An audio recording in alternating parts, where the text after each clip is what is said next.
विद्यार्थी मित्रों, yellow education में आपનું स्वागत है।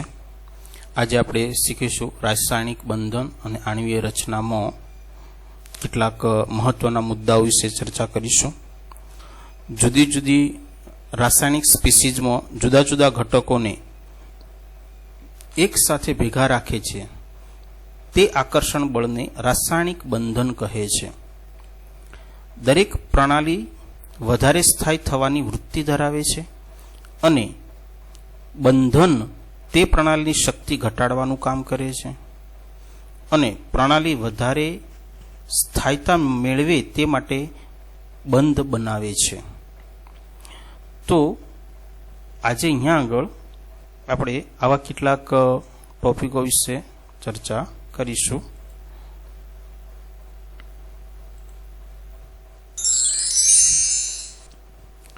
तो विद्यार्थी मित्रों, निष्क्रिय वायुओना परमाणु कुदरत में स्वतंत्र रीते अस्तित्व धरावे छे।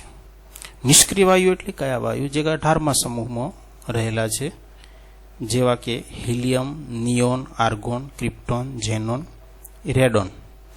पण सामान्य संजोगों में अन्य तत्वों ना परमाणुओं स्वतंत्र न रहता संयोजित स्वरूपे जोवा मळता होय छे। तो परमाणुना समूहों भेगा थईने लाक्षणिक गुणधर्मों धरावता स्पीसीज तरीके अस्तित्व धरावे छे, जेने अणु तरीके ओळखवामां आवे छे। तो विद्यार्थी मित्रों,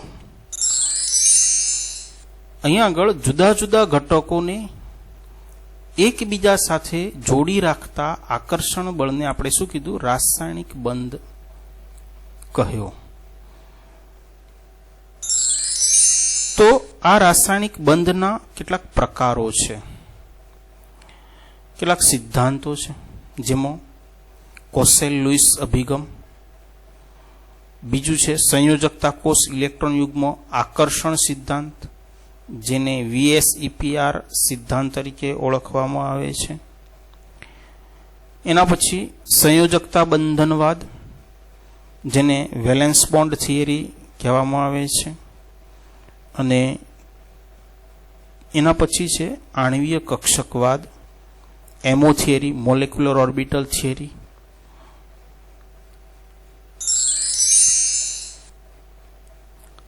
तो આપણે કોસેલ અભિગમ વિશે થોડી ચર્ચા કરીએ। તો 1916 માં કોસેલ અને લુઈસે આપણને એક એપ્રોચ આપ્યો, એક અભિગમ આપ્યો, જેને આપણે કોસેલ લુઈસ અભિગમ તરીકે ઓળખીએ છીએ। તો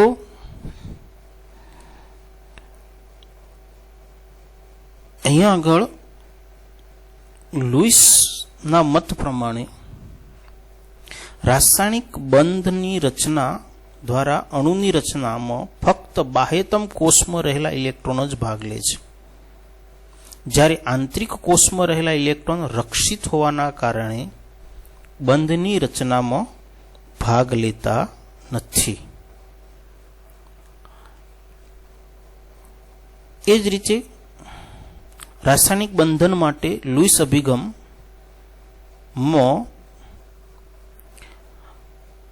लुईसे परमाणु ने धन विजभानित कर्नेल तरीके रजू कर्या। सोडियम तत्वना बाह्यतम कोष में रहेला एक इलेक्ट्रॉन समघनना एक छेड़ा पर रहेलो छे होय छे, ज्यारे निष्क्रिय वायुओं में 8 इलेक्ट्रॉन समघनना 8 छेड़ा पर गोठवायेला होय छे। तो अहींया आगळ 8 छेड़ा में अहीं आगळ इलेक्ट्रॉन गोठवायेला छे। ए ज रीते Cl2, O2, F2 वगैरह लुईस इलेक्ट्रॉन नी भागीदारी करी अहीं आगळ स्थायी अष्टक रचना प्राप्त करे छे।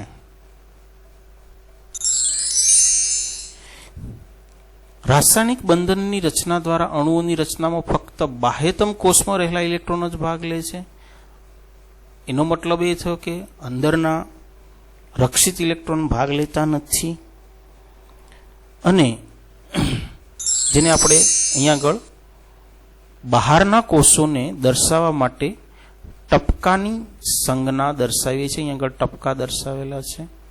લિથિયમની બાહ્ય કોષમાં રહેલો ઇલેક્ટ્રોન એક જ છે, એટલે એક જ ટપકા વડે દર્શાવ્યું છે. એ રીતે અહીંયા આગળ જે દ્વિતીય આવર્તના તત્વો છે, જેની ઇલેક્ટ્રોન રચનાને આપણે ધ્યાનમાં લઈએ તો અહીંયા તમે જોઈ શકો છો કે એક જ ઇલેક્ટ્રોન છે, અહીંયા 2 ઇલેક્ટ્રોન છે, એટલે 2 ટપકા દ્વારા દર્શાવે છે. બોરોનની અંદર અહીંયા આગળ તમે જોઈ શકો 2s2 2p1, તો અહીંયા આગળ 2 અને 1 3, તો 3 ઇલેક્ટ્રોન દર્શાવે છે. કાર્બનમાં 4, એ રીતે નાઇટ્રોજનમાં 5, પછી ઓક્સિજનમાં અહીંયા આગળ 6, ફ્લોરિનની અંદર 7 અને નિયોનની અંદર અષ્ટક રચના અહીંયા આગળ પૂર્ણ થયેલી જોવા મળે છે. તો સંયોજકતા કોષ ઇલેક્ટ્રોનની સંખ્યા, સમૂહની સંયોજકતાની ગણતરી કરવામાં આપણને એમાં મદદરૂપ થઈ શકે છે.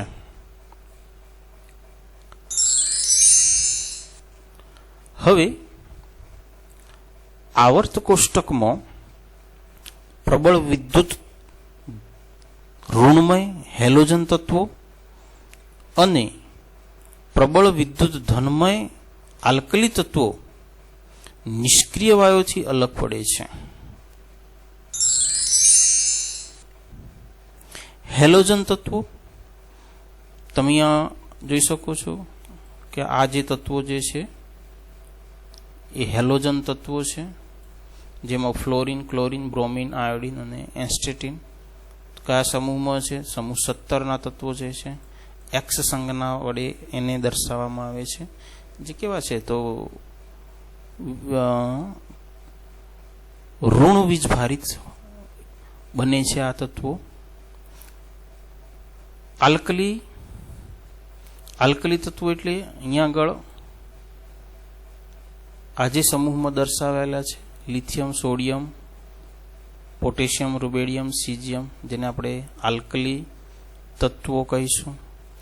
જે એક ઇલેક્ટ્રોન ગુમાવી શું થાય છે? ધન વીજભારિત બને છે.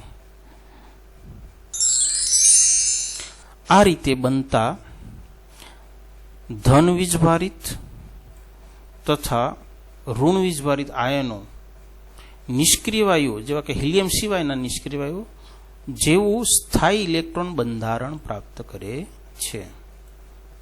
તેની સામાન્ય ઇલેક્ટ્રોન રચના કેવી હોય છે? તો NS2 NP6 પ્રકારની હોય છે.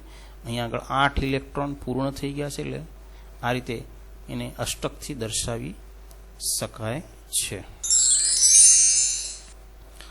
આયનીય સંયોજનની રચનામાં ઓછી આયનીકરણ એન્થાલ્પી ધરાવતા પરમાણુઓ વધુ વિદ્યુત ઋણમયતા ધરાવતા પરમાણુઓ સાથે જોડાય છે, અને આ જોડાણથી રચાતા બંધને આયનીય બંધ કહે છે, જેને વિદ્યુત સંયોજક બંધ પણ કહેવામાં આવે છે.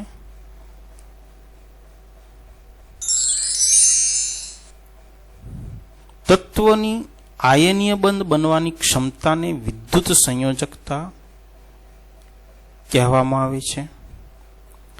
જે તત્વના ગુમાવેલા કે મેળવેલા ઇલેક્ટ્રોનની સંખ્યા જેટલી હોય છે, જેને ઇલેક્ટ્રોન વેલેન્સી આપણે કહીએ છીએ, તે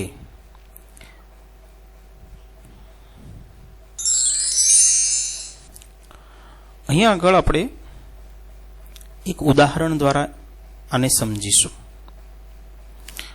સોડિયમ ક્લોરાઇડમાં આયનીય બંધની રચના કેવી રીતે થાય છે? તો સોડિયમ શું છે? તો આલ્કલી ધાતુ છે, ઉચ્ચ વિદ્યુત ધન ધાતુ છે, જે અહીંયા આગળ એક ઇલેક્ટ્રોન ગુમાવે છે. ગુમાવીને તે ધન આયન બનાવે છે. તો અહીંયા આગળ Na+ જે છે એ નિયોન જેવું ઇલેક્ટ્રોન રચના ધરાવતી છે, એટલે કે નજીકના ઉમદા ધાતુ જેવી એની ઇલેક્ટ્રોન રચના બને છે અને પોતે આયન બને છે. તેવી જ રીતે ક્લોરીન શું કરે છે? અહીંયા આગળ એક ઇલેક્ટ્રોન મેળવે છે અને અહીંયા આગળ ઋણ હેલોજન આયન એટલે કે તે સોડિયમનો એક ઇલેક્ટ્રોન મેળવીને ઋણ આયન Cl- માં ફેરવાય છે. અહીંયા આગળ સોડિયમ જે ઇલેક્ટ્રોન ગુમાવે છે તે ઇલેક્ટ્રોન અહીંયા મેળવે છે. મેળવીને અહીંયા આગળ Cl- નજીકના નિષ્ક્રિય વાયુ જેવા કે આર્ગોન જેવી રચના પ્રાપ્ત કરે છે. એટલે 3s2 3p6 સ્થાયી ઇલેક્ટ્રોન રચના મેળવે છે. હવે Na+ ધન આયન તથા Cl- ઋણ આયન તે બંનેનો બાહ્યતમ કોષ ઇલેક્ટ્રોનની સ્થાયી અષ્ટક રચના ધરાવે છે અને તેમની વચ્ચે આયનીય બંધ રચાય છે. હવે વિદ્યુત સંયોજક બંધ અહીંયા આગળ બનશે અને NaCl તટસ્થ અણુની રચના કરશે. તો ધન આયન અને ઋણ આયન વચ્ચે સ્થિર વિદ્યુતીય આકર્ષણને લીધે બનતા બંધને વિદ્યુત સંયોજક બંધ કહે છે, અથવા બીજા શબ્દોમાં આયનીય બંધ બન્યો છે એમ કહી શકાય. આવી બીજી રચના તમે CaF2 ની લઈ શકો. CaF2